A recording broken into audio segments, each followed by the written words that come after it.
Queridos, antes de eu ministrar, queremos apresentar também, está conosco, o Dr. Cláudio Dreves e os assessores. Ele foi ministrante da palavra no culto dos jovens na sexta-feira, está conosco.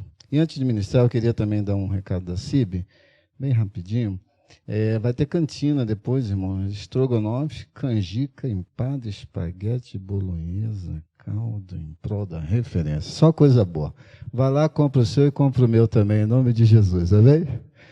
Queridos, eu quero ser breve hoje numa palavra, que talvez o ar-condicionado não volte, e para não ficar os irmãos num ambiente um pouco desconfortável por causa do calor, abrimos todas as janelas, eu quero então pregar esse nome que foi cantado, Jesus. Jesus é bom? Eu vou ministrar uma mensagem cujo o tema é Jesus não joga pedras. Que coisa boa, né? Abra sua Bíblia no Evangelho de Cristo, segundo escreveu São João, capítulo 8.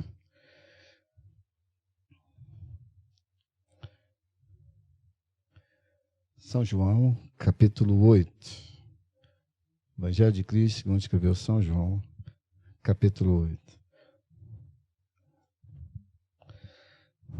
Jesus, o plano perfeito, veio para salvar, e Ele nos salvou. Eu queria tanto que você levasse todo o teu pensamento para Ele.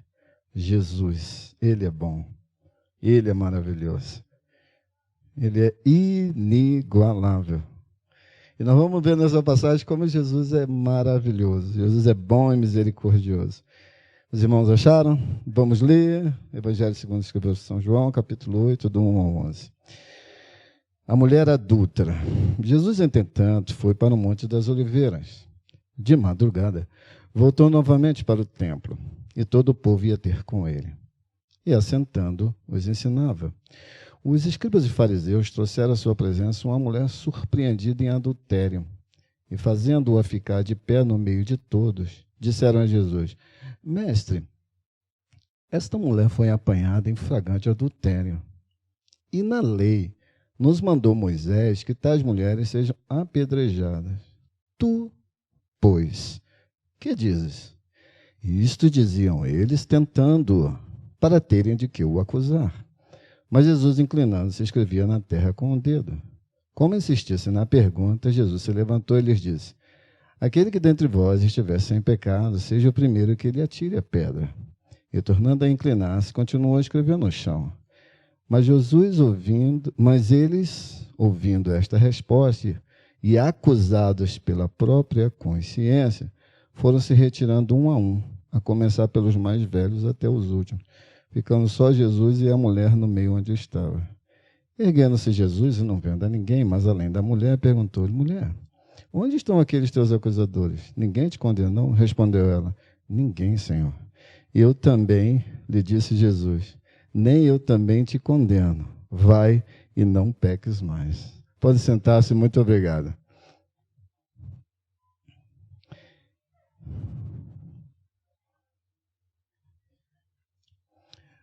Meus irmãos, a Bíblia diz que depois de ter ido para o Monte das Oliveiras, de madrugada ele voltou para o templo. E a Bíblia diz que todo o povo ia ter com ele. E ele, assentando, os ensinava. Imagine um lugar que Jesus está ensinando a sua doutrina, expondo a sua doutrina, ensinando o caminho dos céus e falando do reino dos céus. Uma grande multidão recorre para ele, vai ao encontro dele, está próximo dele. O ambiente ali estava muito agradável. O professor da escola dominical era Jesus. O pregador daquela madrugada era Jesus. E no capítulo 7 anterior, tentaram prender Jesus quando ele estava pregando, e a Bíblia diz que os seus invejosos mandaram 2 guardas prender ele, e os guardas chegaram lá no culto e começaram a ouvir Jesus pregar. Aí ficaram um tempão ouvindo Jesus pregar. Quando eles voltaram para aqueles que os enviaram, disseram: Cadê o homem? Não trouxeram? Os guardas disseram: Ninguém jamais falou como esse homem. Ele impactava todo mundo que o ouvia. Ele é o pão da vida, ele é o Deus vivo e verdadeiro. E por causa disso, por causa da fama de Jesus, embora ele mesmo não procurasse fama, a Bíblia diz que levantou-se ali 2 grupos, escribas e fariseus, que invejavam Jesus, que estavam incomodando com Jesus, porque eles estavam atacando a sua religiosidade morta, uma religiosidade sem compaixão, sem amor, sem afeto, sobretudo pelos perdidos. E a Bíblia diz que esse grupo, escribas e fariseus, trouxeram à presença dele uma mulher surpreendida em adultério e fazendo-a ficar de pé no meio de todos. Olha que coisa interessante. Eles eram fiscais da vida alheia. Eles pegaram a mulher, ficaram perseguindo a mulher no próprio ato do adultério. E a pegando, viram ali uma oportunidade de pegar Jesus no contrapé. Eles não estavam nem um pouco preocupados com aquela mulher. Expuseram ela, humilharam ela, levaram ela à vergonha quando levaram ela para o meio de toda a multidão que estavam ali para ouvir Jesus. E a Bíblia diz que eles disseram a Jesus, mestre. Chamavam Jesus de mestre, mas não o honravam como tal. Chamavam Jesus de mestre, mas não aprendiam com ele a sua bondade, a sua misericórdia, a sua compaixão. E disseram, esta mulher foi apanhada em flagrante adultério. E na lei nos mandou Moisés que tais mulheres sejam apedrejadas. Tu, pois, que dizes? Esses homens não estavam nem um pouco interessados com a pureza da lei, de defender a pureza da lei. E eles estavam certos na acusação. Se você ler Levítico 20:10 e Deuteronômio 22 e 23, você vai ver lá a lei de Moisés mandando apedrejar. Não obstante Deuteronômio dizer que era uma moça virgem, se fosse pego num ato, tinha que ser apedrejado, mas no grego a palavra adultério fala tanto para a mulher casada, como também poderia ser outro tipo de relacionamento não conjugal. E a Bíblia diz, então, que era para ser apedrejada. A lei mandava apedrejar. Eles, então, buscando oportunidade para acusar Jesus, levaram aquela mulher e a expuseram ali. Senhor, essa mulher foi pega no próprio ato de adultério. Agora imagine a cena, uma grande multidão, uma mulher em pé. Aqui está a promotoria, sem misericórdia, sem compaixão, expondo aquela mulher, humilhando ela, tão somente movidos pela inveja, pelo ódio que tinham de Jesus, porque queriam matá-lo, queriam destruir. Porque a santidade de Deus incomoda, a santidade de Cristo incomoda, a beleza de Cristo incomoda aqueles que não querem servir de todo o coração. E eles, João vai dizer que eles diziam isso tentando para terem de que o acusar. Mas Jesus, inclinando-se, escrevia na terra com o dedo. Ora, então eles queriam pegar Jesus no contrapé e acusá-lo, e essa acusação levar Jesus à morte, antes do seu tempo de morrer na cruz, uma prisão, tirá-lo de cena. Então, o que está acontecendo aqui? Vamos lá. O que eles queriam acusar Jesus? É o seguinte, naquele tempo, o povo de judeu estava sob o Império Romano. E o Império Romano tinha tirado dos judeus o poder de infligir a pena capital, a pena de morte. Só os romanos, sob o domínio de César, poderiam matar por crucificação, por apedrejamento ou qualquer outro tipo de morte. Então, se Jesus mandasse apedrejar aquela mulher, ele podia ser acusado de estar se rebelando contra César e contra o domínio romano, e poderiam levá-lo à morte.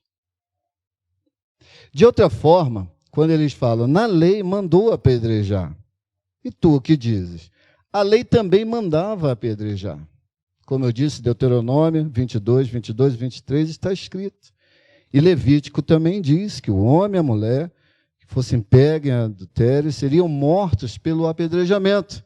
E aqui eles foram parciais, o que já joga por terra a pseudo-justiça deles. Bom, então o que fazer? Jesus então baixa a cabeça e começa a escrever na areia. Eu já vi muitas pessoas perguntando o que Jesus estava escrevendo, mas eu acho que tem uma percepção por que Jesus baixou a cabeça e estava escrevendo na areia. É porque ele talvez tenha dado para os acusadores daquela mulher para ver o tanto que eles também eram pecadores e poderem se arrepender. Como Paulo escreveu, todos pecaram e destituídos foram da glória de Deus. Jesus talvez tenha dado tempo para eles olharem para dentro do seu próprio coração, da sua consciência, e ver o tanto de pecados que eles também tinham. E também não podiam acusar aquela mulher. E olha que Jesus está escrevendo na areia. E a Bíblia diz que, como eles insistissem na pergunta, diz versículo 7, Jesus se levantou e lhes disse: aquele que dentre vós estiver sem pecado, seja o primeiro que lhe atire pedra. Eles se deram muito mal, porque foram provar. A Bíblia diz que Salomão recebeu de Deus muita sabedoria. Foi um dos reis mais sábios da face da terra. Mas Jesus disse certa feita: eis que está aqui quem é maior do que Salomão. Porque Jesus ele não tinha a sabedoria de Deus, ele é a própria sabedoria de Deus encarnada. Não há como pegar Jesus no contrapé. Não há nenhuma armadilha dele para ele. Não há nada que se possa acusar Jesus, porque eles não sabiam com quem estava lidando, o próprio Deus encarnado, a sabedoria de Deus encarnado. Louvado seja o nome de Jesus. Jesus é bom, Jesus é maravilhoso. E aí, irmãos, eu fico vendo os acusadores, a mulher e a multidão. Talvez ficou aquele silêncio, que a Bíblia diz que eles insistiram, então a primeira pergunta e a insistência teve um silêncio, um vácuo, talvez até um som de grilo, né? O que é aí? Apedreja, não apedreja. Se ele manda apedrejar, o Império Romano podia acusar ele.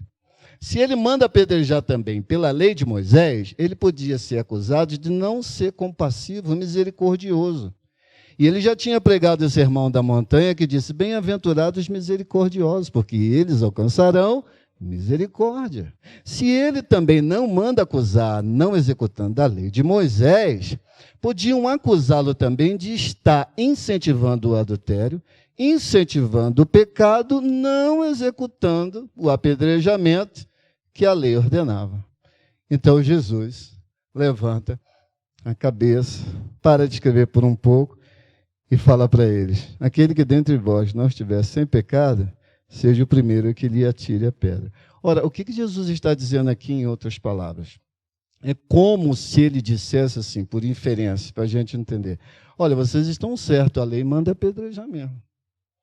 A lei manda apedrejar, vocês estão corretos. E ela merece morrer mesmo, foi pega em pecado, e a alma que pecar esta, morrerá.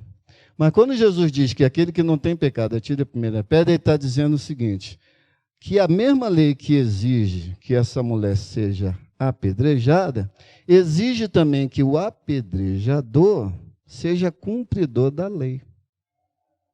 E que não tenha pecado. Não tendo pecado, possa executar a pena de apedrejamento. Se algum de vocês está habilitado para isso, por favor, pegue e atire a primeira pedra. Jesus é ou não é maravilhoso? Não deu margem para acusá-lo ele de estar sendo contra César, não deu margem para ele não estar acusando a lei de Moisés. Diz: vocês estão certos, ela pode ser acusada mesmo. Ela pode ser morta por apedrejamento. Mas quem não tiver pecado, atire a primeira pedra. E é interessante que a Bíblia diz que eles, ouvindo essa resposta, acusados pela própria consciência, foram se retirando um a um, escribas e saduceus. E aí me vem à mente que talvez tivesse ali jovens e mais antigos, escribas e fariseus. Acho que os mais jovens disseram para os mais velhos: excelência, o senhor primeiro. Porque talvez quanto mais velho, mais pecado tivesse. Talvez. E foram saindo um a um. E se retiraram. Ao se retirarem, Jesus, erguendo a mão e não vendo ninguém, mas além da mulher, perguntou e disse: mulher, onde estão aqueles teus acusadores? Ninguém te condenou? E ela disse: ninguém, Senhor. Então ele disse: nem eu tampouco te condeno. Vai e não peques mais. O que ele está dizendo? Eu poderia te apedrejar. Eu poderia te matar. Eu poderia executar você. Porque ele não tinha pecado. Ele chegou certa vez a dizer, quem me convence de pecado? Ele podia executar. Mas aquele que podia apedrejar, estendeu a mão de misericórdia. Aquele que podia acusar, estendeu o perdão. Aquele que podia matar, deu vida. Aquele que podia humilhar, livrou a mulher daquela humilhação. E disse para ela, nem tampouco eu te condeno. Vai e não peques mais. A graça de Deus está aberta para você. A misericórdia de Deus está estendida para você. Hoje é tempo propício para a salvação. Se ouvires a voz do Senhor, não endureçais o vosso coração. Esse Jesus é bom, esse Jesus é maravilhoso, esse Jesus é misericordioso. Ele não taca pedra, não veio para te acusar no tempo da graça que ele está vivendo, mas te estender para você a graça de Deus, para que você encontre perdão para os seus pecados e salvação para a tua alma. Jesus é bom, Jesus é misericordioso, Jesus é compassivo, Jesus é maravilhoso e Ele pode te dar o perdão para a tua alma. Ele pode salvar você e livrar você de qualquer coisa que te acusa, que te aprisiona, que te traz temeridade para a sua vida. Venha a Jesus. E aquela mulher recebeu a palavra, não, e nem eu tampouco te condeno. Vai e não peques mais. E disse para ela, olha, foi o teu pecado que te trouxe a essa situação. Eu já te livrei e eu te perdoei. Não peques mais, não continue nessa vida, mulher. Muda de vida, muda a sua história, para que você não seja exposta novamente, humilhada novamente. Você já me achou, e quem está em Cristo, nova criatura é. Jesus é bom, Jesus é maravilhoso. Quando você lê sobre essas fantásticas histórias de Jesus, você entende por que nós o amamos, o adoramos. Por que nós o buscamos na beleza da sua santidade? Porque Jesus é bom. E Ele estende para você hoje, tanto você que está aqui na igreja como está em casa, se você vier a Jesus, Ele vai te receber, Ele vai te perdoar. Ele é amor e justiça, como aprendemos hoje. Mas o amor dele está estendido para você. Ele é a justiça que nós temos diante de Deus, somos justificados pela fé e estamos livres da condenação eterna. Jesus é maravilhoso e você pode vir a Ele, que Ele jamais vai atirar pedra. E o que ele fez aqui? Se apedrejasse aquela mulher, ela ia morrer, tanto no corpo como na alma. Ao perdoá-la, Jesus livrou os dois. Levou o corpo dela de levar pedradas, e quem já levou pedrada sabe que não é fácil. Eu levei uma vez um teco na cabeça, dói muito, dá mais várias pedras, e livrou também a alma. A salvação foi completa, da humilhação, do apedrejamento e da condenação eterna. Jesus é bom. Quando nós servimos Ele, é porque Ele nos impacta, Ele nos deixa maravilhosos, maravilhados pelo seu amor, a sua compaixão, a sua misericórdia. Todos aqueles homens saíram dali não tendo com que o acusar, porque a sabedoria de Deus estava ali. Você quer vir para Jesus hoje? A palavra hoje é rápida, direta para o seu coração. Jesus ama você. Não estou te chamando para uma religião, não estou te chamando para uma filosofia de vida. Eu estou te chamando para você abraçar alguém que te ama, e te ama com um amor inigualável. Perdoa teus pecados. não apedreja você. Ele não quer acusar você hoje, ele quer estender para você a sua graça, a sua compaixão e o seu amor. Como foi cantado nessa noite, ele é o plano perfeito de Deus para a sua vida. Você quer vir para Jesus hoje? Tem alguém que quer entregar a sua vida a Jesus Cristo e abraçá-lo como único e suficiente Salvador? Você vai ver o quanto que é maravilhoso servi-lo e andar com ele, porque ele é maravilhoso e ele é bom. Se não tem, que Deus te abençoe em nome de Jesus. E leve daqui essa certeza: Jesus é bom, Jesus é misericordioso e Jesus não joga pedra. Amém.